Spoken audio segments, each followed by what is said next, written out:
اذهب الله عنهم الرجس وطهرهم تطهيرا.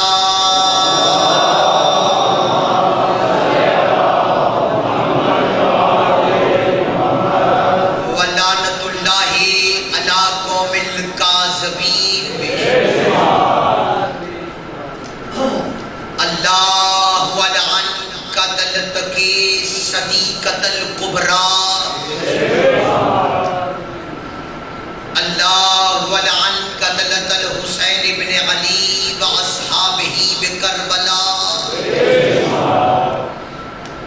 اللہ ولعن قتلت الامیر المومنین علی ابن ابی طالب.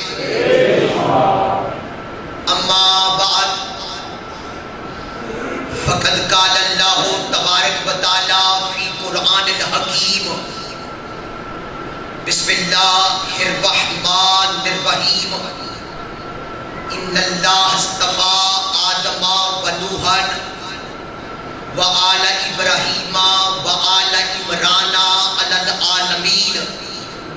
ذکر پاک کی روحانیت کی وسعت کے لیے، بیماروں کی شفا یابی کے لیے، تنگ دستوں کی رزق کی وسعت کے لیے، ہر عزادار کی خیر و عافیت کے لیے، بالخصوص اپنے وقت کے امام کی معرفت کے لیے، نبی اور آل نبی کی عزت و عظمت پہ جیسے بلائے کے درود ہے باجمال بآواز بلند صلوات.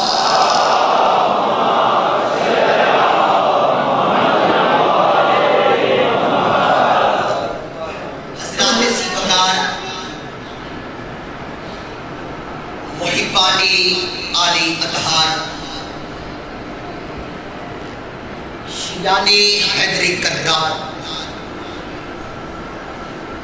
برادران اہل سنت، ساکنان بزم معرفت، سرمستان باد ولایت.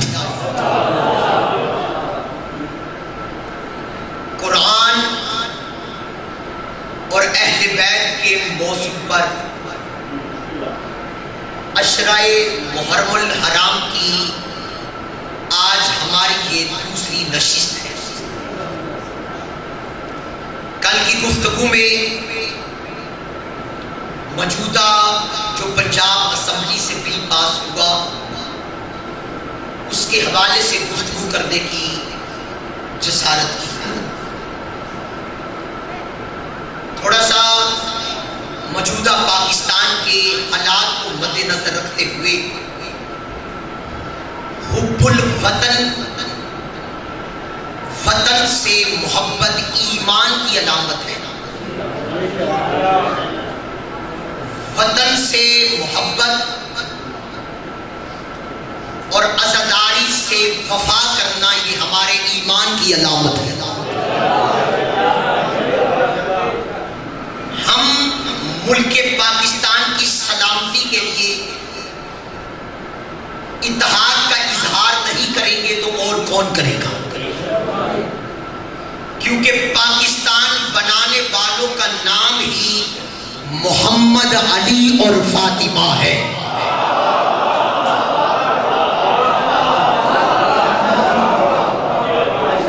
لہذا واقعات کا ایک پڑھا لکھا مجمع اور ایجنسیوں کی موجودگی میں آغاز گفتگو میں آپ عزاداروں سے، بانیان عشرۂ محرم کی طرف سے اور انتظامیہ کی طرف سے دست بدستہ ملتمس ہے، ہم سارے میرے سمیت التجا کرتے ہیں کیا حکومت پاکستان کی بتائی ہوئی ایس او پیز پہ عمل کرنے کی پوری کوشش کریں، کیونکہ یہ ہمارا وطن ہے، ہمیں اپنے وطن سے پیار ہے.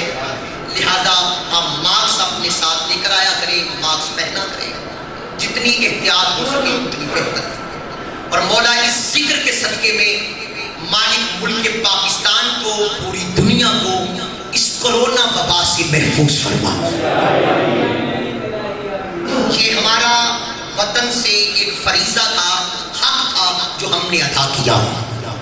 اب میں قرآن اور اہل بیت کے موضوع پر سورہ آل عمران کی 33 نمبر آیت مبارکہ کو تلاوت کرنے کا شرف حاصل کیا۔ چونکہ اذان مغرب کا وقت بالکل قریب ہوتا جا رہا ہے اور میں اپنی گفتگو کو موقع کی مناسبت سے یعنی موجودہ مد نظر رکھتے ہوئے باتوں کو قریب تک کرنا چاہتا ہوں۔ ہے نا آپ سب کی توجہ ہوگی تو پریشان تو نہیں آپ سارے بیٹھے، ذرا یہ جیسے لائے کہ درود ہے بلند آواز سے سارے صلوات پڑھ دو اللہ۔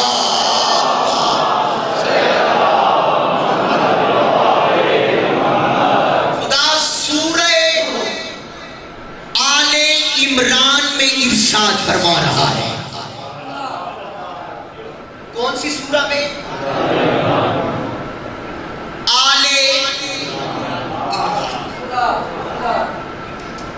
دنیا کہتی ہے علی کے باپ نے کلمہ نہیں پڑھا، اللہ اس کی آل کے نام پہ قرآن میں سورے اتار رہا ہے۔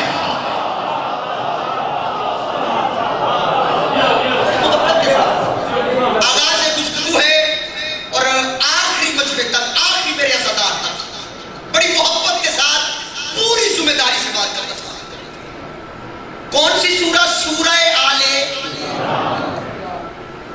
یہ ہے قرآن مجید کا تیسرا سورہ، سورہ آل عمران۔ حضرت مریم سلام اللہ علیہا کے والد کا نام بھی عمران ہے اور حضرت علی کے والد کا نام بھی عمران ہے۔ تاریخ اسلام میں یا مذہب کی تاریخ میں عمران نامی یہ دو ہستیاں ملیں گی، دو شخصیتیں ملیں گی، ایک مریم کے والد اور ایک حضرت علی کے والد۔ میں بڑے محبت سے ذکر برائے ذکر نہیں، ذکر برائے فکر کے طور پہ شیعہ سنی مشترکہ اجتماع میں ایک پیغام دینا چاہتا ہوں۔ میرا سوال ہے، بتاؤ قرآن مریم کے زمانے میں نازل ہوا ہے یا محمد مصطفیٰ کے؟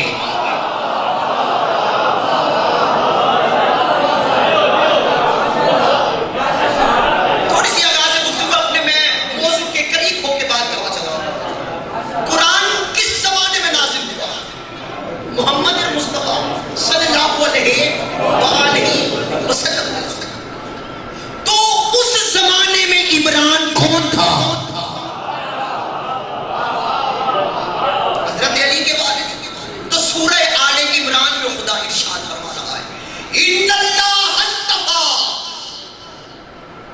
آدم و نوحا و آل ابراہیم و آل عمران علی العالمین۔ خدا کہتا ہے میں نے چن لیا آدم کو، چن لیا ہے آدم علیہ السلام، میں نے چن لیا ہے نوح علیہ السلام کو، میں نے چن لیا ہے آل ابراہیم کو اور میں نے چن لیا ہے آل عمران کو۔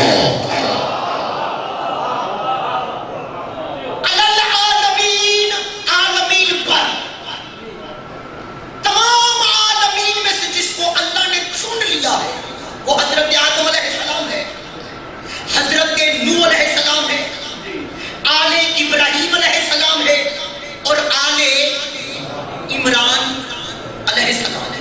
میں نے کل بات کی تھی، بل منظور کروانے کی بڑی کوششیں کی جا رہی ہے کہ اہل بیت کو رضی اللہ کہا جائے، ان کو علیہ السلام نہ کہا جائے۔ یاد رکھنا، جس کو اللہ چن لیتا ہے وہ رضی اللہ نہیں علیہ السلام۔ احسان دینا پڑو سکے تو میرا درمیان سارا مل کے بولو، دونوں ہاتھ اٹھا کے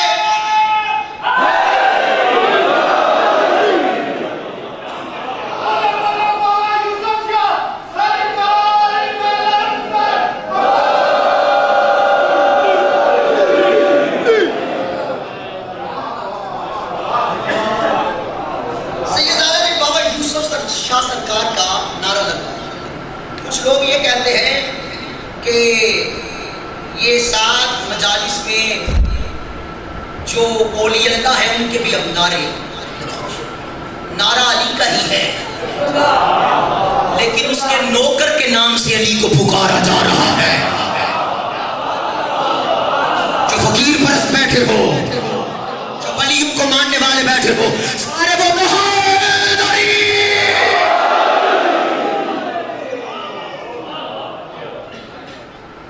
آپ کو واقعات میں کسی دفتر میں، سرکاری دفتر میں کوئی کام درپیش آ جائے تو اس کا مرکز بھی ہوگا اس شعبے کے ساتھ۔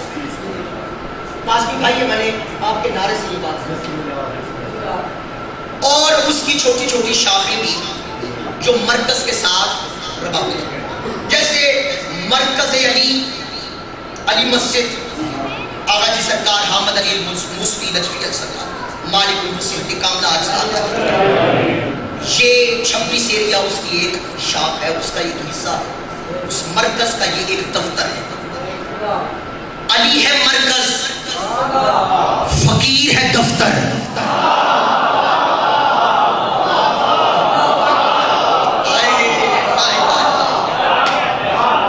بھائی کچھ کہنا چاہتا، لیکن چلو ہر کسی کے لیے ہر بات بھی نہیں ہوتی، بات کو قریب کرتے ہیں۔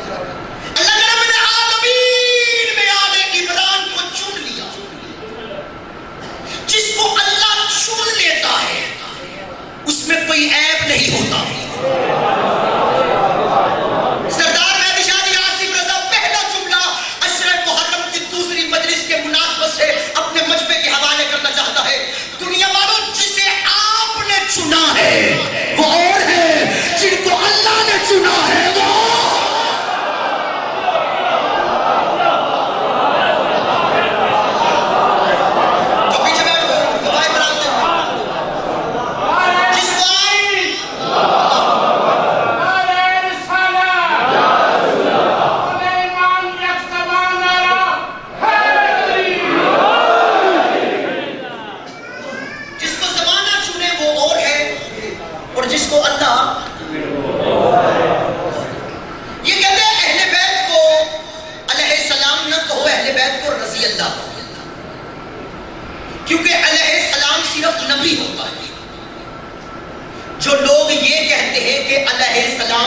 نبی ہوتا ہے۔ میرا ان سے سوال ہے، جبرائیل نبی ہے؟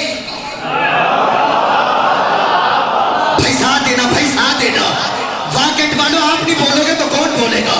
جو جوان مادمی عزادار بیٹھے ہوئے ہو، کہتے ہیں اہل بیت کو رضی اللہ کہو، علیہ السلام صرف نبی ہوتا ہے۔ میرا ان سے یہ سوال ہے آپ کے توسط سے، حضرت جبرائیل رضی اللہ ہے یا علیہ السلام؟ علیہ السلام۔ آپ تو کہتے ہو علیہ السلام صرف نبی ہوتا ہے، یہ جبرائیل علیہ السلام کیسے؟ کہتے نہیں، جو معصوم ہوتا ہے نا، معصوم وہ علیہ السلام ہے۔ پوری توجہ کرنا ذمہ داری کے ساتھ بات کے ساتھ، جو معصوم ہوتا ہے نا، معصوم وہ علیہ السلام۔ انبیاء ہیں معصوم، اس لیے علیہ السلام۔ جبرائیل ہے سید الملائکہ، معصوم، اس لیے علیہ السلام۔ میرا ان سے سوال ہے، بتاؤ قرآن میں کون سی آیت ہے جس میں اللہ نے انبیاء کو معصوم کہا ہے؟ شاہ جی میں کوئی فکر دینا چاہ رہا ہوں، میری آخری مجمع تک پوری توجہ، جو بھائی میرے بھائی بیٹھتے ہو، قرآن میں وہ کون سی آیت ہے جس میں اللہ نے انبیاء علیہ السلام کو معصوم کہا؟ قرآن سے وہ آیت ثابت کرو جو عصمت انبیاء پہ دلیل کے طور پہ پیش ہوتا ہے۔ یہ کہتے ہیں پورے قرآن میں حضرت آدم علیہ السلام کی عصمت کے حوالے سے دلیل کے طور پہ یہ سورہ آل عمران کی آیت ہے کہ ان اللہ اصطفیٰ آدم و نوحا، اللہ کہتا میں نے چن لیا ہے آدم کو، میں چن لیا ہے نوح کو۔ جسے اللہ چن لیتا ہے وہ معصوم ہوتا ہے۔ اچھا، آدم کو اللہ چنے وہ معصوم، آل عمران کو چن لے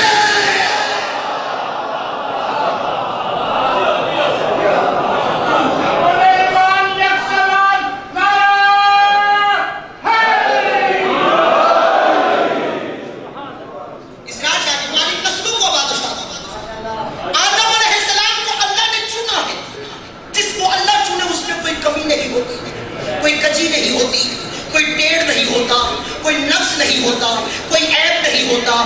جس کو اللہ چنے، جسے اللہ چنے، جسے زمانہ چنے گا کمی بھی ہوگی.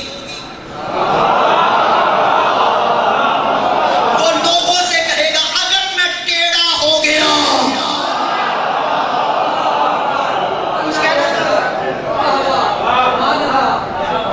یہ کہتے ہیں علی کو علیہ السلام. چلو میں اہل بیت اطہار علیہ السلام کے علیہ السلام ہونے کے حوالے سے قرآن کی ایک آیت کے استدلال کرنا چاہتا ہوں. بسم اللہ الرحمن الرحیم. خدا کہہ رہا قرآن مجید میں اپنے حبیب محمد مصطفیٰ سے قل الحمدللہ والسلام علی عبادہ الذین اصطفیٰ. میرا حبیب اللہ کی حمد کر اور اس دروازے پہ سلام کر جس کے اندر میرے مصطفیٰ رہتے ہیں.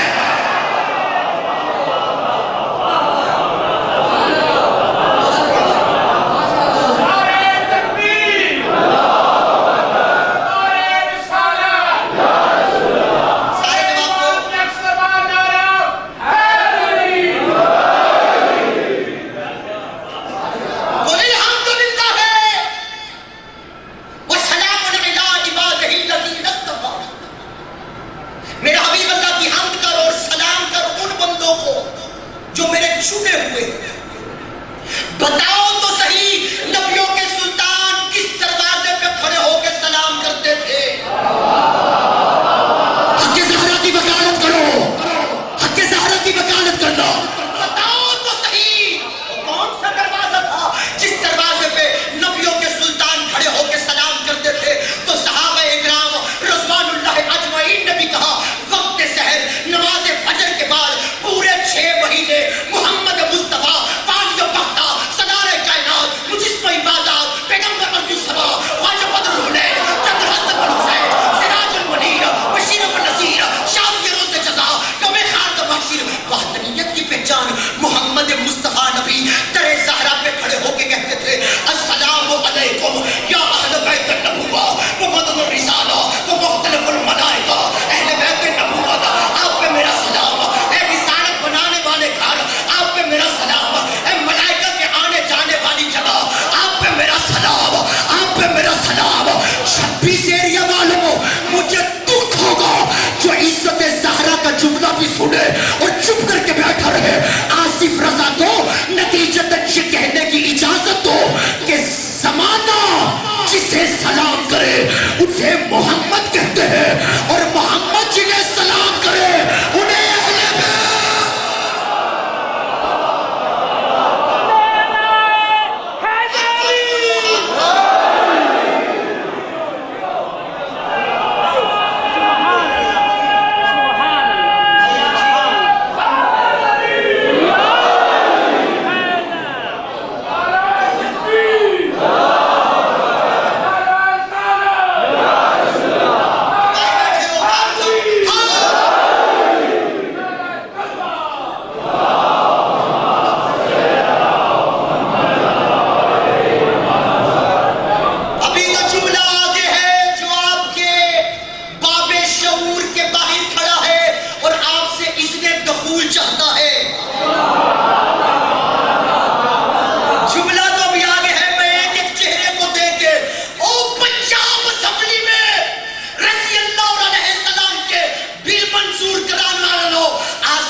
اور میں بھی آپ کو بولنے کا معیار بتا دیتا ہوں. جناب سلمان محمدی سے کسی نے پوچھا سلمان انسان کو کتنا بولنا چاہیے؟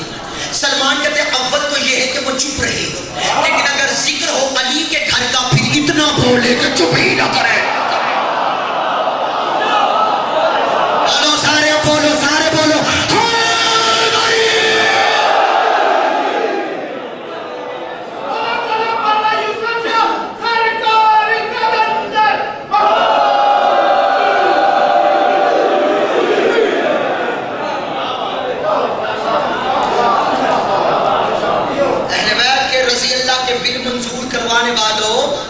آصف رضا کو یہ بھی کہنے دو کہ جس کے مسجد نبوی کے دروازے بند ہو جائیں وہ رضی اللہ ہوتے ہیں، اور جن کے کھلے رہے وہ علیہ السلام ہوتے ہیں.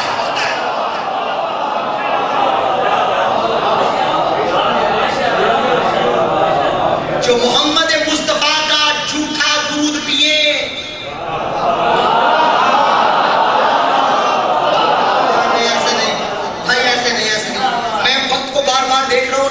سمیٹنے کے قریب آگے مومنین اکرام، کسی نے صحابی رسول حضرت ابو ہریرہ رضی اللہ تعالیٰ عنہ سے پوچھا، حضرت ابو ہریرہ رضی اللہ تعالیٰ عنہ آپ سے اتنی حدیث محمد مصطفیٰ کی منسوب ہے، آپ آئے بھی فتح خیبر کے بعد، فلا فلا صحابی نبی کے ساتھ اتنے برس سے ہیں، آپ آئے بھی بعد میں، اور آپ سے اتنی حدیثیں کیسے منسوب ہو گئی؟ یہ حافظے کی تیزی کا سبب کیا ہے؟ تو حضرت ابو ہریرہ رضی اللہ تعالیٰ عنہ نے کہا میں رسول کی بزم میں گیا، مجھے بھوک لگی ہوئی تھی، رسول کے پاس ایک گلاس دودھ کا آیا، رسول نے آدھا گلاس دودھ کا پی لیا، آدھا گلاس دودھ کا رکھ دیا، رسول کسی کام سے اندر گئے، کہتے مجھے بھوک لگی ہوئی تھی، میں اٹھا دودھ کو اٹھایا اور پی لیا، حق بھی بنتا تھا دودھ کے پینے کا، نام جو ابو ہریرہ تھا. حضرت ابو ہریرہ کہتے ہیں جیسے ہی میں نے رسول کا جھوٹا دودھ پیا، رسول کا جھوٹا دودھ پینے کی تاثیر کا اثر یہ ہوا کہ میرا حافظہ تیز ہو گیا، اس لیے مجھے اتنی حدیثیں یاد ہے، اس لیے مجھے رسول کی اتنی حدیثیں یاد ہے. تو کیا کہنے میرے مسلمان بھائیوں، تجھے رسول کا جھوٹا دودھ پینے والے سمجھ میں آگے ہے، زبان چوسنے والے سمجھ.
درود پڑھنے والے اور جن پہ درود پڑھا جائے دونوں رضی اللہ.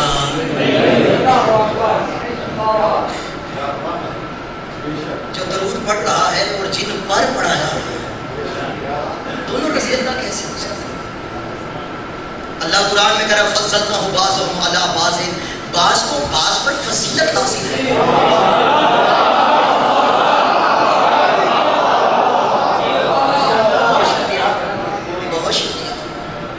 نبی کتنے ہیں؟ 1,00,000. رسول کتنے ہیں؟ 300. ان میں سے اولو العزم نبی کتنے ہیں؟ ان میں سے خاتم النبیین کتنے ہیں؟ جب نبی برابر نہیں تو صحابی برابر کیسے ہو سکتا؟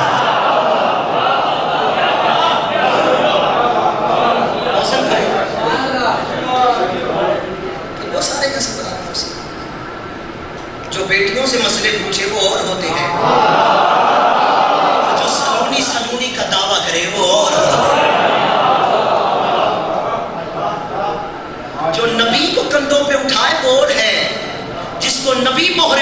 پہ سوار کرے وہ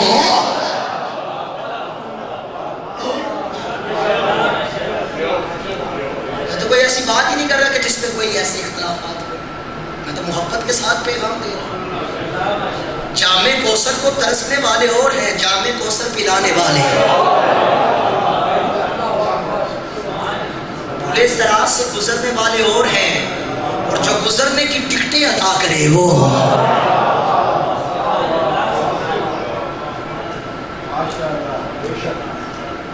حسن مولا نے حسین مولا نے خود تھوڑی کہا ہے کہ ہم جنت کے سردار ہیں۔ جس نبی کا کلمہ پڑھتے ہیں انہوں نے فرمایا ہے الحسن والحسین سیدہ شباب الجنت، حسن اور حسین جوانان جنت کے۔ اور رسول نے یہ تب کہا تھا جب حسین کا بچپنا تھا، کربلا کو دیکھ کے نہیں کہا کہ یہ سردار ہے، کربلا سے پہلے کہا کہ سردار ہے۔ جو کربلا سے بھی پہلے جنت کا سردار ہو، خود سوچو کربلا کے بعد وہ کیا ہوگا۔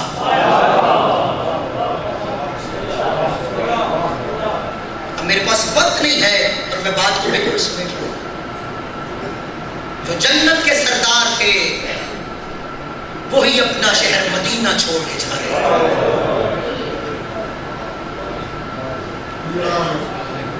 یہ کہتے ہیں 2 شہزادوں کی جنگ ہوئی، میں بہت بڑی ایک فکر دینے لگا ہوں، جہاں تک ممکن ہو میرا یہ سوال آگے تک پہنچا۔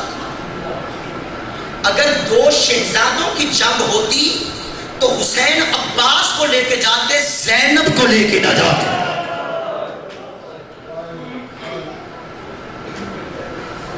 حسین علی اکبر کو لے کے جاتے، سکینہ کو ساتھ لے کے جاتے۔